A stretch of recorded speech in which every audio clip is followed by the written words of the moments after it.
Good morning. Here's some interesting literature I stumbled across, and of course, in in the beginning, when I started to study law, I started with statutes and codes, and had it not been for James Bethel, I probably would have spent the rest of my life chasing my tail like a dog in the living room. But he started to open up things for me so I could understand that the statutes and codes were frivolous. You would go through the statutes and codes, and I would find one statute and code that was in my favor, and then yet I would scroll down the page a little bit, and I'd find a statute and code that completely contradicted the statute and code that I felt was my best defense. So for you out there that are trying to defend yourself and protect yourself, one of the first things you need to come to realize is the Black's Law Dictionary, then the statutes and codes and provisions are not there for your benefit. They're there for the twisting and manipulation of the language for an attorney to overturn your property to somebody else. And that was hard for me to understand. But thankfully, James Bethel came in. So today, what I'm going to show you is how far back I went in history, and I actually went back further than this in history to draw my own conclusions as to what liberty, freedom, and justice really are. And it's so inherent, it's natural. I was when I grew up, there was a young man that nobody else would hang out with. His whole family was thieves. They stole things. And everybody said, well, Derek, this guy, you hang around him, you're going to come up with missing things. The interesting thing about it was he was never raised or told that stealing was wrong. He was never raised that way. And I'll tell you what, this man was the most loyal man I've ever met in my life, and he never stole anything from me. And I asked him, you've never stolen anything from me or anybody else that I know. Why? And he said, because inherently, naturally, it's wrong. It's wrong to take something that doesn't belong to you. So it doesn't necessarily have to be ingrained in you as a young adolescent to know the difference between wrong and right. And it's black and white, ladies and gentlemen. So with that said, I'm going to talk to you today about 1302 and the act of a palpable created, which was a trust, and it's otherwise known as the Unum Sanctum. So the Crown, aka Corp of London, the Holy See, global slavery system based on the Vatican palpable of 1302, history of trust. Okay, this is the first trust ever created in the world, and it's very, very important to understand trust law. So note, sadly today, all nations and the people thereon are operated as corporate chattel under the black nobility global slavery system operated under the Holy See. The system stands on the back of Pope Boniface, palpable Unum Sanctum of 1302, and those trusts detailed below. Nations that appear not to be under the satanic system include Syria, Yemen, Iran, North Korea, and possibly Cuba. Now, isn't that interesting? Let me read that again. Syria, Yemen, Iran, North Korea, and possibly Cuba. Who are we going to war with all the time? All the people that don't subject themselves to the Roman cult or the Roman Vatican. Okay? The people of all other developed nations are understood to be bonded, aka enslaved, under the crown. Rothschilds, Holy See, global Talmudic central banking scam, which is a Babylonian debt slavery system orchestrated by the crown bar agents on each corporate plantation that the people believe to be independent nations. In America, 1.2 million crown bar agents are operating illegally and banned since 1819 forever under the Titles of Nobility Act of 1819, which was in fact ratified, ladies and gentlemen. The burning of Virginia, when they burned all the documents up, there was a purpose behind that. It was to dissolve and to extinguish what had been created, which would have ensured the American people's freedom. Here follows a highly recommended video explaining the global slavery system detailed below. and I will post this on my wall for you guys later. Edward Mandell House, in his own words, described the debt slavery system before it was enacted in America on March 9th, 1933, when every American would from that time be enslaved at birth and made an enemy of the corporate state. Note that those people aware of this crime against humanity that try and make sure their children are not registered into the system are being stolen by the state on lies. And again, it posts another video. The important thing to know, Mandela House, Woodrow Wilson, controller who was directly engaged in the organization of the Federal Reserve Crime Syndicate, CFR, for foreign enemies, explains how the American slavery system would function before it was built. Very soon, every American will be required to register their biological property in a national system designed to keep track of the people. Now, what is that system? Ladies and gentlemen, everybody was astounded that the Nazis would tattoo a number on the Jews. And it was just horrific that anybody would be identified in such a manner and have numbers tattooed on them. Ladies and gentlemen, they have mentally put that in your mind now. If you got a social security number, it's no different than when the Jews were marked with ink, buddy. It's no different. I mean, ladies and gentlemen, it's time to wake up to that fact. You are identified by one thing and one thing only when it comes to government agents and agency. And that's identifiers, depictors, and descriptors. They don't know you. They don't know your name. They don't care to know what kind of person you are, whether you're a good man or a woman. They prefer to look at you as a person in law, because a person is a personam, okay? They make it whatever they want. But the true way that agents and agency look at you is just a number. That's all you are. 601-640-0958. That's allegedly my social security number, but I didn't create it. It's not mine. I don't give a shit what happens to it. It's theirs. That's their business. That's their property, right? So they tried to put that stigma on me, but the mind is strong.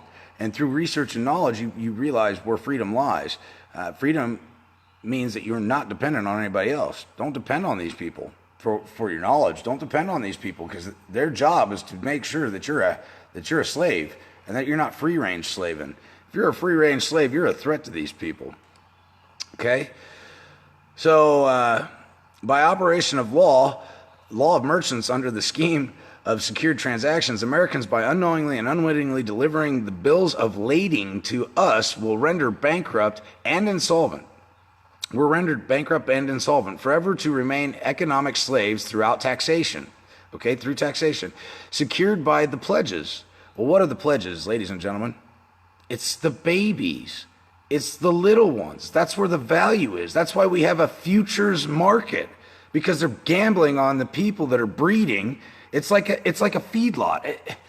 When you really start to get into this and you realize, if you grew up in a farming community, these people run each nation, which is a corporation, just like a family farm. They feed them, they breed them, they toe tag them, they stamp them, they tattoo them up, and then they turn around and sell them. And the sale barn is the IMF stock exchange, ladies and gentlemen. And if you're a high yielding, high producing asset for the country, they trade good people for people that are on the system and sucking off of welfare. And they trade them out and they switch them out and they buy these commodities to gain prosperity. And they're feeding off your energy. It's hard to explain it to you guys, but I'm going to do my best. Bankrupt and insolvent, forever to remain economic slaves through taxation secured by their pledges, which is your offspring. They will be stripped of all their rights and given commercial value designed to make us a profit, and they will be none the wiser. For not one man in a million could ever figure out our plans, and if by accident one or two would figure it out, we have in our arsenal plausible deniability. After all, who the hell's going to believe anything like this, right? Okay? This is the only logical way to fund government, by floating liens and debts, which wouldn't even be plausible if we still had gold and silver, ladies and gentlemen. Interest wouldn't be plausible. Floating liens and debts wouldn't be plausible. None of that is plausible without this facetious monetary system.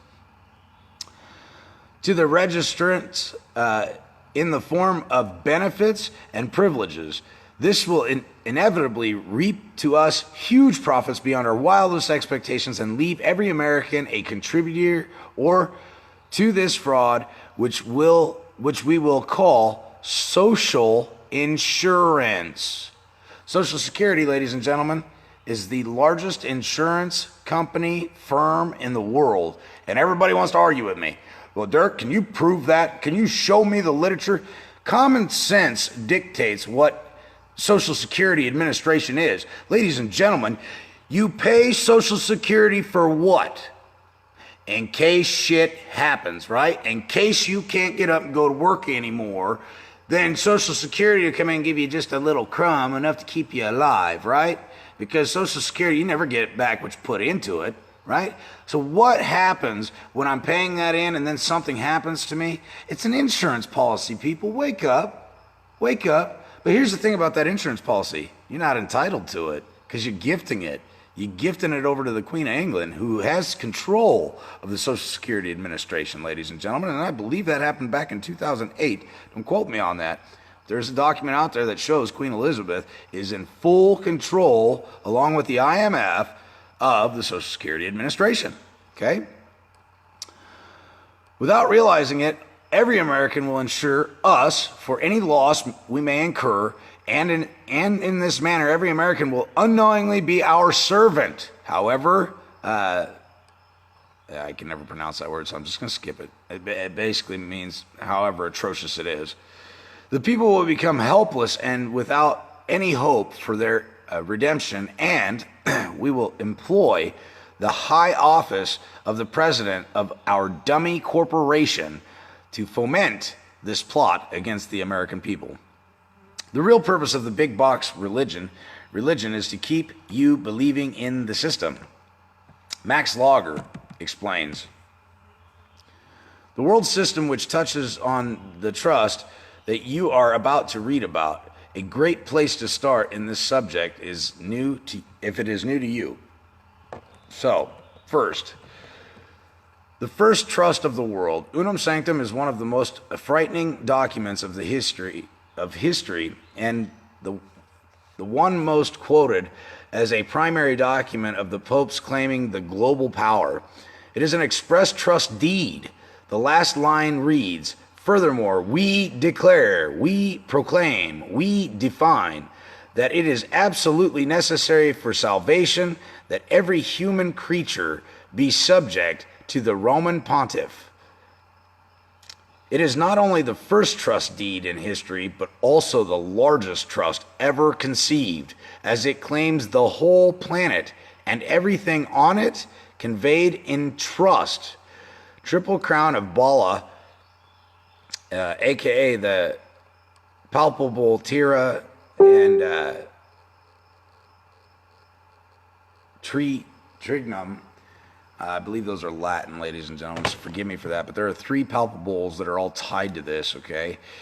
In 1302, Pope Boniface issued his infamous palpable Unum Sanctum, the first expressed trust. He claimed control over the whole planet, which made him king of the world in the absence of the Lord. In celebration, he commissioned a gold-plated headdress in the shape of a pine cone with an elaborate crown at its base. The pine cone is an ancient symbol of fertility and one traditionally associated with Balas as well as the cult of Cybele. It also represents the pineal gland. Okay, the pineal gland is something that they're blocking in our natural essence at this point, using fluoride, chemicals. Scientifically, it's being proven that the pineal gland can actually be turned into a stone in your brain, in the center of your brains, crystalline in nature. which allows us access to sources, hence the 13-foot tall pine cone in Vatican Square. Think about why the pontiff would idolize a pine cone. The first crown of the first crown of the land, Pope Boniface, and I think it's Boniface, was the first leader in history to create a concept of a trust. But the first testamentary trust through a deed and will created a deceased estate was created by Pope Nicholas IV in 1455 through the palpable of the Romanus Pontifex. This is only one of three palpables to include the line with the incipit. For the perpetual remembrance, this bull had the effect of conveying the right of use of the land as real property. Okay, it's important to understand what they're doing with the land, with your automobiles, with the water, with the air, with the mineral rights. And when we read the Bible, we see that man was granted dominion over the fish in the ocean, the waters themselves, the fowl in the air and the land. Law, land, air, water. Okay, and when you read that literature in the King James Bible, and you'll find it in Genesis, where we're granted dominion over these things. Okay, they're unalienable rights. They're God-given rights. They're natural rights. No man has the right to tell another man what he can do on the land, in the air, or on the water, provided that he's not causing any harm, damage, injury, or loss to another man. Okay, we're trust keepers of the land. We're supposed to be preserving this land for future generations, not destroying it. And they're doing a damn good job of destroying it, ladies and gentlemen. But they're doing things in a fictional world where everything is considered deceased. Everything is considered dead. You're not recognized as a man. You don't have that status. And that explains the capital diminutio minimum and maximum when we look at that. So the second crown of the Commonwealth, the second crown was created in 1481 with a palpable meaning eternal crown by Sidus V, being only the second of three palpables as a deed of testamentary trust. The palpable created a crown of Aragon, later known as the crown of Spain, okay, and is the highest sovereign and highest steward of all Roman slave subjects. Rome never fell, ladies and gentlemen. It simply changed names. It's just like when, let's say, Costco goes out of business. Costco may have gone out of business, undoubtedly. They got all these employees. They still have all this surplus of stuff. So what do? They go back into the Secretary of State and change their name to Costco Half Price. And all of a sudden, bada bing, bada boom, whole new corporation. Okay? It's that simple, folks. They're just changing names. The system is still the same and has been the same for about 10,000 years.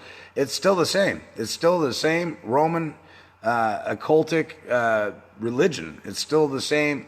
Rome never fell. I can't stress that to you enough. It never fell. The ideology and the things that they experimented with just changed names. That's it. It's a twisting and manipulation of the language. The same people have been in power since then, the same bloodlines, the same families, and they're just changing the names of things because most of us are gullible enough not to question it. And a good 90% of us are so damn lazy, we'll never open a book. You want to keep a secret? Write it in a damn book. Nobody's ever going to open it. They're lazy. Nobody's going to read. So I'm going to share this document with you guys because it's quite a bit. And I got to get going to work, I don't have a job, but I do work for myself with private contracting. So with that said, I hope some of this helps you guys today. I just wanted to kind of touch base on this. But it's the Unum Sanctum of 1302. I encourage you to go back into at least 1215 and look at the Magna Carta. You can go back further than that. I mean, one ancient pharaoh, and it was thousands of years ago said, "So it has been written, so it shall be done." Think about that. Think about how powerful that is. And if he had the power to do that, what say you? Don't you have the power to do that? I mean, if government can create something out of thin air, and we created government, man created government, and if they have the authority to create something, don't you have the authority to create something as well? Right? So if they can allow the federal banking system to just print credits on account out of thin air, don't you also have the ability as a private banker to go ahead and create your own credit, to issue your own credit? Think about that, ladies and gentlemen. Government was created by we the people. And if we the people don't have the inherent right that they're exercising, where did they get it? How did they get it? When did they acquire it? Why do they have it? Right? Yes. I don't have the right to go murder people. How in the hell are the governments of the world going around murdering people? We didn't give them that right because we ourselves don't have that right, ladies and gentlemen. It's time to put these people in check. They're evil. They're sinister. They promulgate war, which I'm going to be honest with you. I never want to see a civil war in this country, and here's why. If and when it ever shall happen, one, the American people are too unorganized. Two, the only thing that comes from war is mass confusion. And what follows mass confusion? Mass manipulation. The people that you vote in to care about you because you don't know how to govern yourself are in fact narcissists. They care only about one thing. That's them and themselves. They don't give a shit about you, and to prove it, you're just a number to them. You're identified as 601-640958. That's how you're identified. They don't know who you are until you make a big enough stink and you become a festering thorn in their side. And then what happens is what's about to happen to Epstein. That guy will magically have committed suicide in a cell that was absolutely empty while he's butt naked in it, rotting away for being a chimo. Think about that. These people don't care about you. Only fools vote for other people to govern them. I don't need a body of politic over me. I don't need a legislating body to tell me what to do. When 90% of them are criminals, and the other 10% of them are absolutely asinine. They're ridiculously retarded.